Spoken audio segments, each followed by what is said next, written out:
বা তই কিন্তু এইটো বেয়া কাম কৰিছ। দেউতাৰ পকেটৰ পৰা পইচা চুৰ কৰাটো ভাল কথা নেকি হা? হ'ব ৰাণী, ইমান মহান নেদেখুৱাবি। আৰু তই মোৰ কথা ইমান চিন্তা কৰিব নালাগে, বুজিছ? কিন্তু তই ধৰা পৰ যদি তেতিয়া সেইটোৱেতো পাৰ্থক্য তোৰ আৰু মোৰ মাজত। চা, সৰুৰে পৰা মই দেউতাৰ পকেটৰ পৰা সদায় পইচা লৈ আছোঁ, আৰু এতিয়াতো মই গ্ৰেজুৱেশ্যন কৰি আছোঁ। ক'তা মইতো ধৰা পৰা নাই।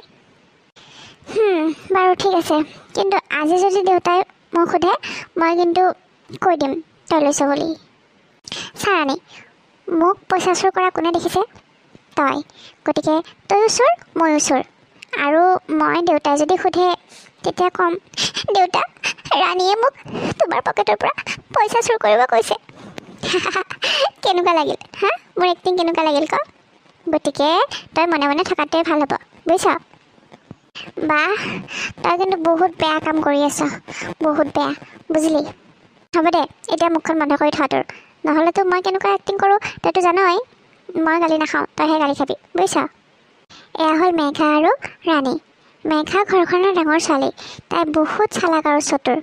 দেউতাকৰ পকেটৰ পৰা পইচা চুৰ কৰি মেঘা কলেজলৈ ওলাই গ'ল। বাৰু মই যাওঁ এতিয়া কলেজলৈ, পইচা লগা আছিলে লৈ ল'লোঁ। এইজনীৰ অকণো চিন্তা নাই, কিন্তু এতিয়া যে গোটেই দিনটো মোৰ চিন্তা লাগি থাকিব, যদি দেউতাই গম পায় কি হ'ব বাৰু? ৰাতি ভাত পানী খোৱাৰ পিছত ৰাণীৰ দেউতাকে মাকৰ আগত কথাটো উলিয়াই। হেৰা, শুনিছা? এই তুমি মোৰ পকেটৰ পৰা পইচা নিছিলা নেকি হে? আৰে, আজিলৈকে আপোনাক নোসোধাকৈ মই আপোনাৰ পইচা লাৰি পাইছোঁ জানো? ক'ৰবাত পেলালে চাগে। নাই নাই, ক'তো পেলোৱা নাই।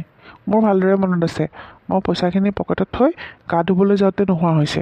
গা ধুই আহি পেলাই পেণ্টটো পিন্ধিব লওঁতে মই চাইছিলোঁ, তেতিয়া পইচাখিনি নাই। এই তুমি এটা কাম কৰাচোন, এই ইহঁত তিনিওটাকে মাতি দিয়াচোন। আপুনিও যে মানুহ আৰু, আপুনি চাগে ক'ৰবাত পেলালে। ইহঁতক আকৌ এতিয়া কিয়নো মাতিব লাগে? ভাত পানী খাই বৈ এটি শুবলৈ গৈছে। ৰ'ব, মাতি দিছোঁ। ৰাণী, মেঘা, বিকাশ, চাওঁ এইফালে আছোন, দেউতাই মাতিছে তহঁতক। কি হ'ল মা, কিয় মাতিছা? তহঁতে সঁচা কথা কবি দেই, আজি কোনে মোৰ পকেটৰ পৰা পইচা চুৰ কৰিছিলিনো? দেউতা, মেঘা বাক সোধা, আজি মই ৰাতিপুৱা বাক তোমাৰ ৰুমৰ পৰা ওলাই অহা দেখিছিলোঁ। অঁ দেউতা, ময়ো কিবা এটা ক'ম তোমাক। আজি পইচা বাই নিছে, মই দেখিছোঁ। ৰাণী, মানা কৰিছিলি নে তোক ক'বলৈ? কৈ দিলিয়ে মানে আৰু হা? তোৰ মুখত মানে একো এটা কথা নাথাকে।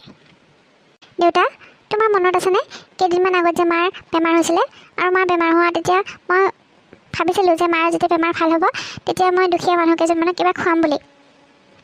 কিন্তু মোৰ হাতত পইচা একেবাৰে নাছিলে, আৰু সেইবাবে মই আজি তোমাক নোসোধাকৈ তোমাৰ পকেটৰ পৰা পইচা ল'ব লগা হ'ল। দেউতা, মই যেতিয়া চাকৰি কৰিম তেতিয়া মই তোমাক গোটেইখিনি পইচা ঘূৰাই দিম। আই এম চৰি দেউতা।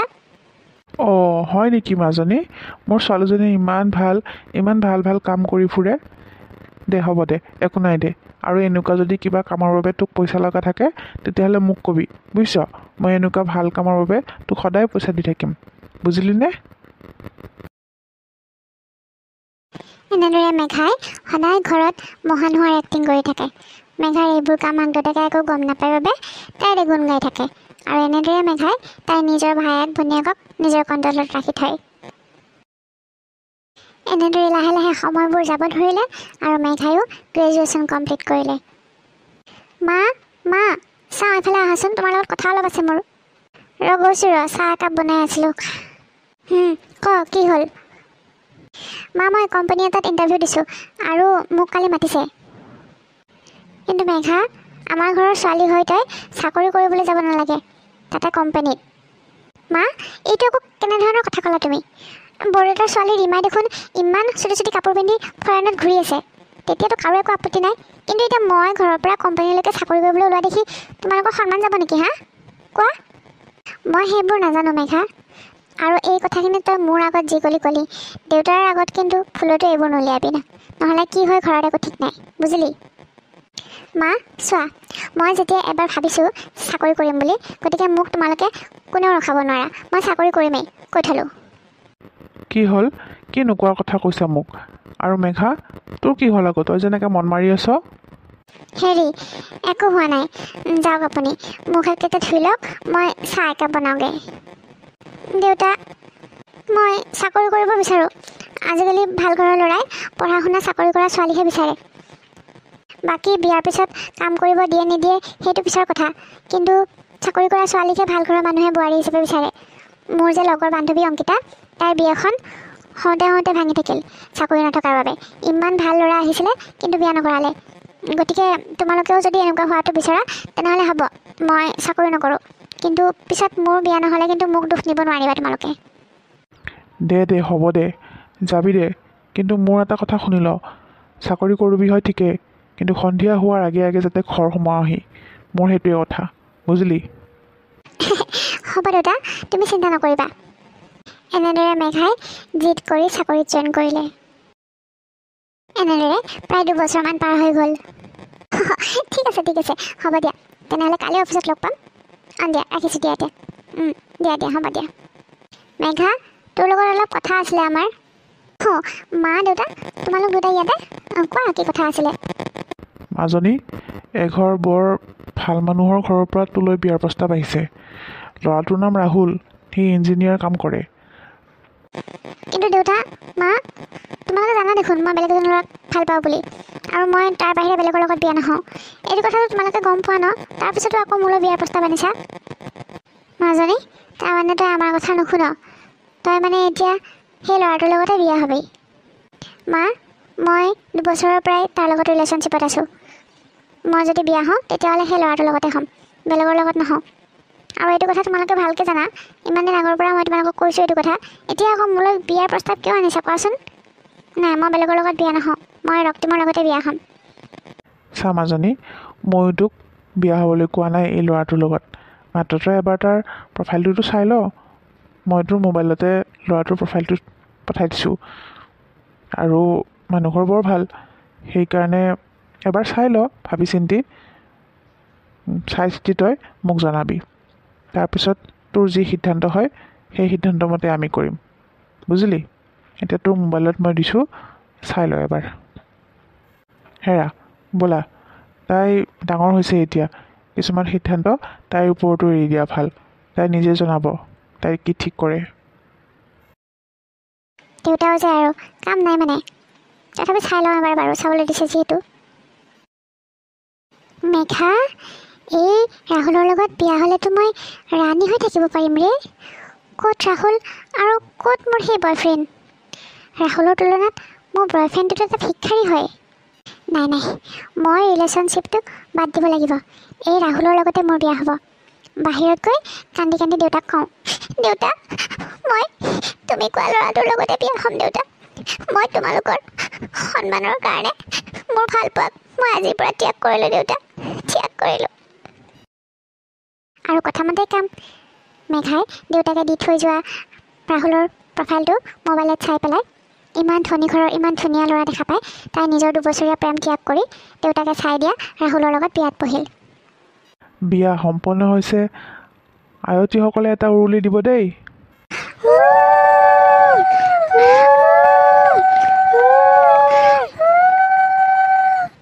এনেদৰে মেঘা ৰাহুলৰ লগত বিয়া হৈ নিজৰ ঘৰখনলৈ গুচি গ'ল। এতিয়া মেঘা নিজৰ শহুৰেকৰ ঘৰত, তাই আজি মাকলৈ ফোন লগাইছে। যদিও মেঘা বিয়া হৈ পেলাই নিজৰ ঘৰত আছে, তথাপিও কিন্তু তাই এটা চকু মাকৰ ঘৰত আৰু এটা চকু শহুৰেকৰ ঘৰত থৈহে কাম কৰে। মা, কেনেকুৱা লাগিছে মোক? ভাল লাগিছেনে এইখন শাৰীৰে? অঁ, ধুনীয়া লাগিছে মাজনী, আগতকৈ তই অলপ শকতো হৈছ, বৰ ধুনীয়া লাগিছে। মা, মই হানিমুনৰ ফটো পঠাইছিলোঁ নহয়, তুমি চাইছানে? অঁ, চাইছোঁ, কিন্তু ৰচোন, তই দেখোন ফুৰিব গৈও তাত চুৰিদাৰ পিন্ধিয়ে আছ, বেলেগ একো ড্ৰেছ লৈ যাব লাগিছিল আকৌ তাতে পিন্ধিবলৈ। তহঁতৰ লগৰবিলাকক দেখা নাই, ক'ৰবাত ফুৰিবলৈ গ'লে বেলেগ কাপোৰবিলাক লৈ যায়, সেইবিলাকহে পিন্ধে। তই দেখোন চুৰিদাৰযোৰ পিন্ধিয়ে চবতে ফটো উঠিছ। আৰে মা, মই এইবিলাক হানিমুন চানিমুন ভাল নাপাওঁ। মই মাত্ৰ মোৰ শহুৰ শাহুৰকহে ফুৰাবলৈ লৈ গৈছিলোঁ, আৰু একেলগে মোৰো হানিমুন হৈ গ'ল দিয়াচোন। মই যদি মোৰ বুঢ়া শহুৰ শাহুৰক নাচাওঁ তেনেহ'লে কোনে চাব কোৱাচোন? বাৰু মা, ৰাখোঁ দিয়া, মোৰ অলপ কাম আছে, পিছত ফোন কৰিম তোমাক। অঁ, দে হ'ব দে, ৰাখ। মা, মই অফিচলৈ ওলালোঁ। ৰচোন ৰাণী, কি হ'ল মা, কোৱা। বাহিৰত দেখিছ, তাই হানিমুনত যাওঁতেও নিজৰ শহুৰ শাহুৱেকক লগত লৈ গৈছে। এয়াহে সংস্কাৰ, এনেকুৱাহে হ'ব লাগে। শহুৰেকৰ ঘৰখনৰ প্ৰতি মৰম বুজিছ শিকিবি অলপ বায়েৰৰ পৰা মা তুমি বাই যি কয় তাকে বিশ্বাস কৰি লোৱা ইনষ্টাগ্ৰামত বায়ে যিবোৰ পোষ্ট দিছে তুমি জানো দেখিছা হৈ থাকে কিবা বেলেগ তোমাক বাই দেখাই থাকে কিবা বেলেগ তথাপিও কিন্তু তোমালোকে মোৰ কথা অকণো বিশ্বাস নকৰা বাৰু বাদ দিয়া সেইবোৰ মোৰ অফিচলৈ দেৰি হৈছে যাওঁ তই দুটা বায়েৰক লৈ ইমান কিহৰ প্ৰব্লেম কচোন এটাইতো বিয়া পাতিবলৈ ৰাজিয়ে হোৱা নাই আৰু এটা হৈছে তই বায়েৰক দেখিবই নোৱাৰ মা বিয়া হ'ল বুলিয়ে যিকোনো ছোৱালীৰ লগত হ'ব পাৰে নেকি কোৱা মোৰতো পচন্দ হ'ব লাগিব চা বিকাশ মই ছোৱালীজনীৰ ফটো বায়েৰক দেখাইছিলোঁ তাইতো বিয়া কৰাবই দিছে চাকৰি নকৰা বেছি পঢ়া শুনা নকৰা ছোৱালী হ'লে ঘৰখন ধৰি ৰাখিব পাৰিব দেচোন মা বাইতো বিয়াৰ আগতে চাকৰি কৰিছিল আৰু এতিয়া কি কৰিছে মোৰ কাৰণে কমকৈ পঢ়া শুনা কৰা ছোৱালী চাইছে যাতে ঘৰ ধৰি থাকিব পাৰে মা দাদা একদম ঠিক কৈছে ছোৱালী বাৰ পচন্দৰ নহয় দাদাৰ পচন্দৰহে হ'ব লাগিব বুজিছা এই ৰাণী আৰু বিকাশ এই দুটা মানে একে ধৰণৰ ক'ব নোৱাৰোঁ আৰু বায়েকক কিয় ইমান দেখিব নোৱাৰে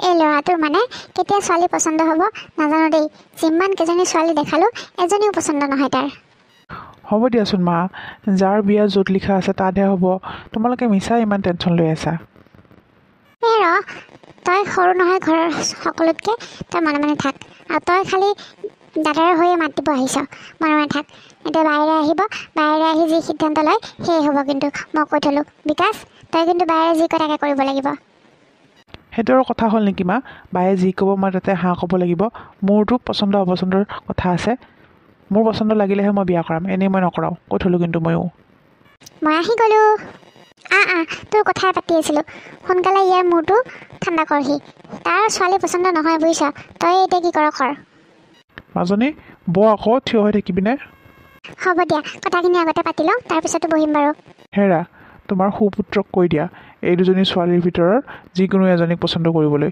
নহ'লে মই আৰু ছোৱালী বিচৰা বন্ধ কৰিম সৰগৰ পৰি লাগে নেকি তাক সোধাচোন বিকাশ কিহৰ বাবে তই ইমান টাইম লৈছ কচোন যিজনী ছোৱালী মই পচন্দ কৰিছোঁ সেইজনীকে বিয়া কৰা কিমান আৰু মা দেউতাক টেনশ্যন দি থাক মোক দেখা নাছিলি এবাৰতে হাঁ কৈ দিছিলোঁ বিয়াৰ কাৰণে এনেদৰে বিকাশহঁতৰ ঘৰত বিয়াৰ আলোচনা চলি থাকিল কিন্তু বিকাশে হাঁ নক'লে এনেদৰে এসপ্তাহৰ পিছত মেঘা আকৌ মাকৰ ঘৰলৈ আহিল মা আজি যিজনী ছোৱালীৰ ফটো তোমাক দেখালোঁ সেই ছোৱালীজনী চাকৰি কৰে আমাৰ ৰাহুলৰ পেহীয়েকৰ ছোৱালী বৰ ভাল ছোৱালী বুজিছা আৰু এতিয়া বিকাশেও না ক'ব নোৱাৰে কাৰণ সিটো ইমান দিন চাকৰি নকৰা ছোৱালী দেখুৱাই থকাৰ বাবেহে সি মান্তি হোৱা নাছিলে এতিয়াতো মই চাকৰি কৰা ছোৱালী আনিছোঁ গতিকে চাবা এইবাৰ বিকাশে হাঁ ক'বই এইবাৰ আমি বিয়া খাবই পাম বুজিছা নাজানো আৰু দেই কি কৰিব খুজিছে ল'ৰাটোৱে একো নকয় দেখোন নে ক'ৰবাত কিবা লেঠা লগাই থৈছে নাই সেইবিলাক তাৰ একো নাই কিবা থাকিলে সি নিশ্চয় ক'লেহেঁতেন আৰু ৰাণী ৰচোন তোক কিবা কৈছে নেকি সি বিয়াৰ কথা মেঘাহঁতে কথা পাতি থাকোঁতে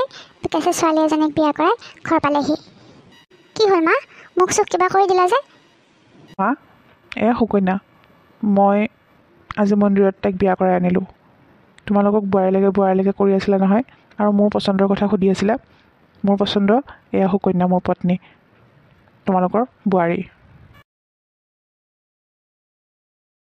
মা কি চাই আছা একো নোকোৱা যে কি ক'ব লাগে হা কি ক'ব লাগে এইবিলাক দিন দেখাবলৈ বাকী আছিল তোৰ এইবিলাকৰ কাৰণে তই ইমান দিন ছোৱালী পচন্দ হোৱা নাই কৰি আছিলি সেই ভগৱান গোটেই মান সন্মানবিলাক শেষ কৰি পেলালে দেউতাৰে আহিলে এতিয়া কেনেকৈ মুখ দেখাম মই বাৰু হা দেউতাৰে এইখন সমাজত এটা নাম আছিলে তই সেইবোৰ চব শেষ কৰি পেলালি গোটেই ঘৰখনৰ মান সন্মান নোহোৱা কৰি দিলেহি তই যদি ভালেই পাইছিলি ছোৱালী আগতে নকলি কিয় আমি বিয়া পাতি আনিলোঁ হয় নহয় এনেদৰে মন্দিৰত বিয়া পাতি আনিবলৈ কি দৰকাৰ আছিল তোৰ হা বিকাশ এবাৰতো তই মোৰ কথা ভাবিব পাৰিলি হয় মই এতিয়া মোৰ ঘৰখনত গৈ কি বুলি উত্তৰ দিম মোৰ ভাইটিয়ে ছোৱালী আনিলে মন্দিৰত বিয়া কৰাই তই মোৰ মান সন্মান চব শেষ কৰি দিলি ৰাহুলৰ ঘৰখনে এতিয়া মোক কি বুলি ভাবিব এইবোৰ কৰিবলৈ তোক মা দেউতাই ইমানখিনি পঢ়াই শুনাই ডাঙৰ কৰিছিলে হা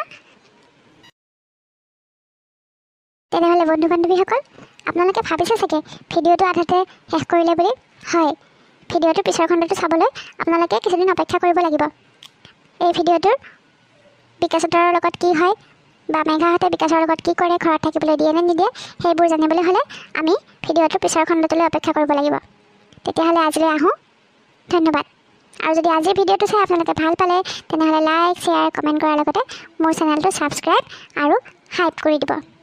ধন্যবাদ।